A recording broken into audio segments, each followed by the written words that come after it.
Quite often, we need to bookmark certain points in the history of our project, like the commit that represents a given version. We use tags for this purpose. Let me show you how this works. So let's say this commit over here, the last commit, represents the first version of our software. So we can give it a tag or a custom label. So we type git tag version 1.0. Now, if you want to tag an earlier commit, we have to type the commit ID or the commit hash here, like 5E, 7A, 828. Now, let's look at our log again. So look, in front of this commit, we have a tag, a label. We can reference this commit using the tag. So if you want to check out this commit, we can say git checkout version 1.0. Exactly the same way we check out a commit using its ID. But instead of the ID, we use this tag or this custom label. Now, to see all the tags we have created, we type git tag. Currently, we have a single tag. This tag that we have created is what we call a lightweight tag.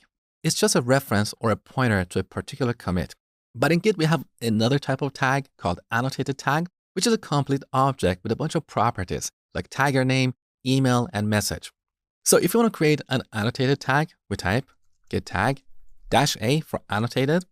Then we type the tag name, like version 1.1.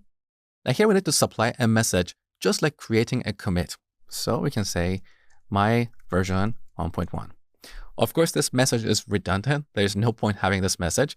But the idea is that with annotated tags, we can associate a message with a tag. Now, let's look at the list of tags. So git tag. Currently, we have 2 tags. We don't see their messages.